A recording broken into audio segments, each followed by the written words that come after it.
निगाहें टिकी है सुबह के 11 बजे, क्योंकि सुबह का 11 बजे वो वक्त जब वित्त मंत्री निर्मला सीतारमण बजट पेश करेंगे और इसी के साथ वो एक ऐसी मंत्री बन गई है, कैसी वित्त मंत्री बन गई है जो रिकॉर्ड 8वीं बार बजट पेश करने जा रही हैं, वो भी लगातार। क्योंकि इससे पहले अगर देखा जाए तो सिर्फ अरुण जेटली हैं जिन्होंने वित्त मंत्री के तौर पर 5 साल में लगातार बजट पेश किया था, जिसमें से एक बार वो बजट नहीं भी पेश कर पाए थे अपने स्वास्थ्य कारणों के हवाले की वजह से। लेकिन बहरहाल इन सबसे परे जब हम बजट की बात करते हैं तो देखिए, बजट की जब बात होती है तो बात होती है आम आदमी की, क्योंकि बजट को लेकर आम आदमी की बात इसीलिए क्योंकि आम आदमी ये जानना चाहता है कि इस वित्त वर्ष में उसके लिए क्या कुछ खास होने वाला है, क्या उसे किसी तरह की कोई रियायत मिलेगी, उसके लिए क्या कुछ ऐसा होगा वित्त मंत्री के पिटारे में जो उसको मुनाफा देगा। ये सब जानिए इस रिपोर्ट के जरिए।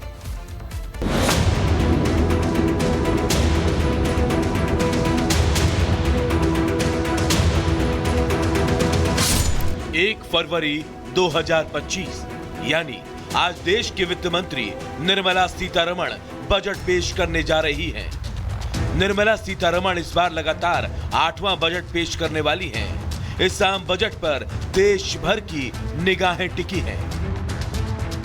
एक संकल्प, एक ही लक्ष्य, 2047 तक विकसित भारत।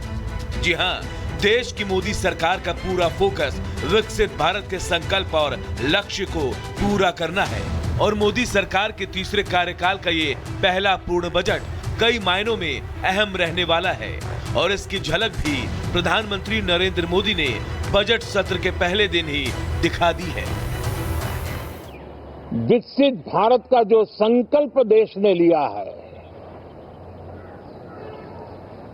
यह बजट सत्र, ये बजट एक नया विश्वास पैदा करेगा, नई ऊर्जा देगा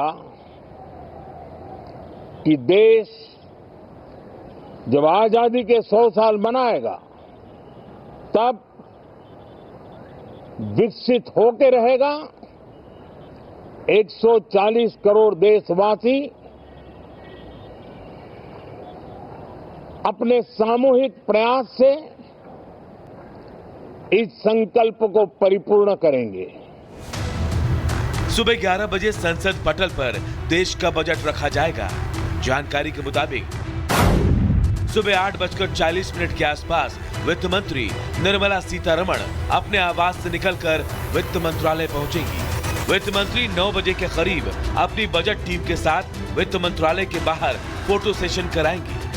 इसके बाद वो राष्ट्रपति की मंजूरी लेने के लिए रवाना होंगी। राष्ट्रपति के साथ मुलाकात के बाद वित्त मंत्री और राज्य मंत्री के साथ संसद भवन पहुंचेंगी।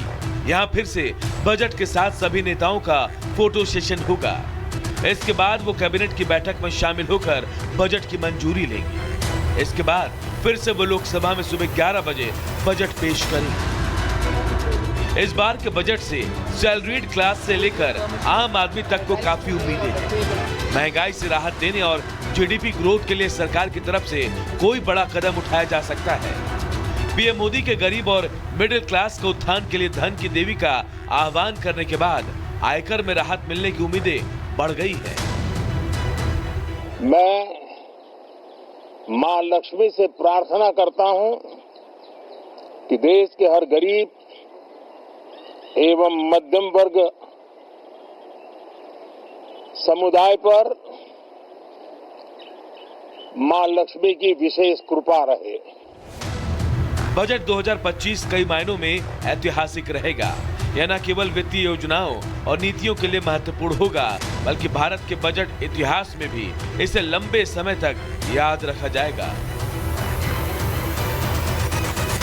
Bureau report, Republic Bharat.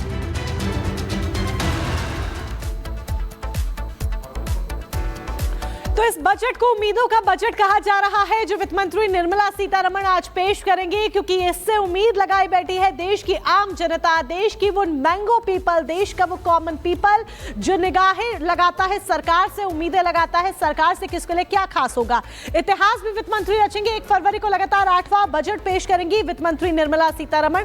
Morarji Desai के रिकॉर्ड के करीब करीब पहुंच जाएंगी वित्त मंत्री निर्मला सीतारमण। मोरारजी देसाई के नाम 10 बजट पेश करने का रिकॉर्ड दर्ज है। सबसे लंबा बजट भाषण देने का रिकॉर्ड सीतारमण के नाम पर ऑलरेडी है। 2020 में 2 घंटे 42 मिनट का बजट भाषण निर्मला सीतारमण ने दिया था। 2025 में अगर इससे लंबा भाषण हुआ तो ये एक रिकॉर्ड बन जाएगा। हिंदी में सबसे ज्यादा बार बजट पेश करने वाली वित्त मंत्री निर्मला सीतारमण है। 2025 का बजट कई मायनों में ऐतिहासिक होने वाला है, खास होने वाला है, और यही एक बड़ी वजह है कि कहा जा रहा है कि आज वित्त मंत्री निर्मला सीतारमण इतिहास रचेगी।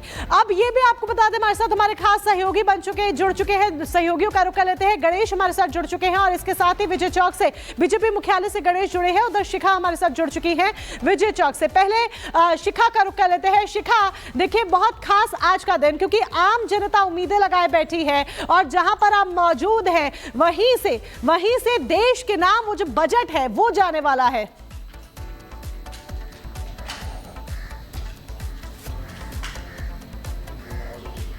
निर्मला सीतारमण बजट पेश करने वाली है और इसीलिए आम लोगों को, आम जनता को और साथ ही साथ कॉर्पोरेट सेक्टर को इससे काफ़ी उम्मीदें हैं, क्योंकि माना जा रहा है कि देखिए काफ़ी चीज़ें ऐसी है, यानी कि बजट में छूट मिल सकती है, निर्मला सीतारमण दे सकती हैं, तोहफा दे सकती हैं इसका। साथ ही साथ आपको बता दें हेल्थ सेक्टर को भी उम्मीदें हैं।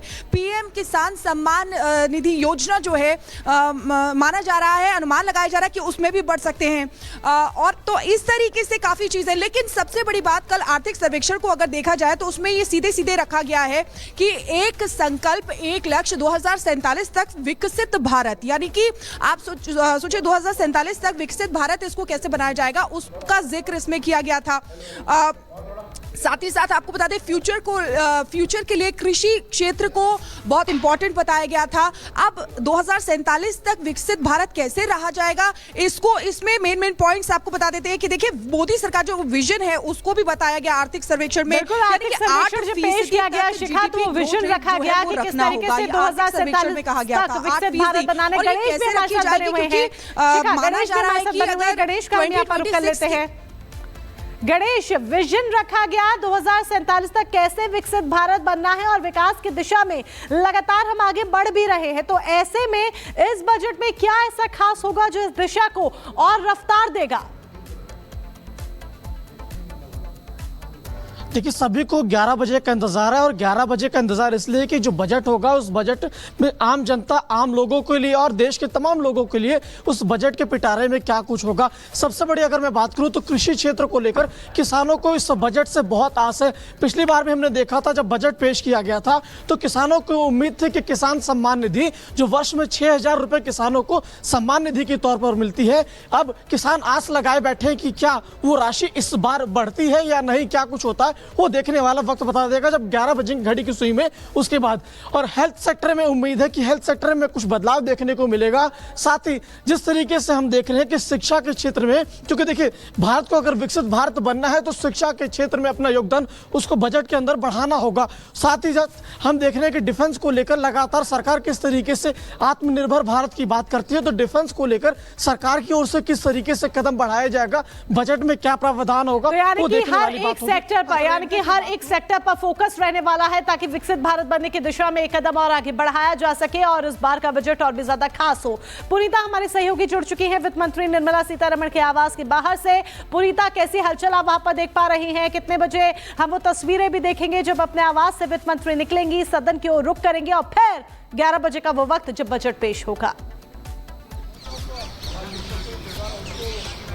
बिल्कुल मोनिका, देखिए 11 बजे पर सबकी निगाहें टिकी हुई है, लेकिन उससे पहले तस्वीर देख लीजिए। ये वित्त मंत्री निर्मला सीतारमण का आवास और यहाँ पर देखिए हलचल जो है वो अभी से ही तेज होती हुई नजर आ रही है। हालांकि आपको बता दें कि 8:30 बजे का समय है जब वो यहाँ से नॉर्थ ब्लॉक के लिए यानी कि वित्त मंत्रालय के लिए यहाँ से निकलेंगी और उसके बाद अपने बजट टीम के साथ उनका एक फोटो सेशन वित्त मंत्रालय के बाहर होगा। और वो भी तस्वीरें अपने आप में काफी खास और अहम हो जाती है, क्योंकि एक लाल टैब जो वित्त मंत्री के हाथ में होता है उस पर भी सबकी निगाहें टिकी होती है, क्योंकि उसी लाल टैब में देश के लिए, यानी कि देश के लिए इस बार क्या खास रहने वाला है, उस खजाने में क्या कुछ होने वाला है, उस पिटारे में क्या कुछ रहने वाला है, उस पर सबकी निगाहें टिकी रहती है। लेकिन उससे पहले ये तस्वीर आपको दिखा रहे, जहां देखिए मीडिया कर्मियों का जमावड़ा लग चुका है, सुरक्षा व्यवस्था भी यहाँ पर चाक चौबंद, क्योंकि 8:30 बजे का समय है जब यहाँ से वित्त मंत्री निकलेंगी और फोटो सेशन होगा। इसके बाद राष्ट्रपति भवन जाएंगे, यानी कि जो एक पारंपरिक चीजें होती है उसे निभाते हुए संसद भवन की तरफ जो है वित्त मंत्री पहुंचेंगी। और उससे पहले 9 बजे, यानी कि 9 बजे राष्ट्रपति भवन जाएंगी, वहां पर राष्ट्रपति के सामने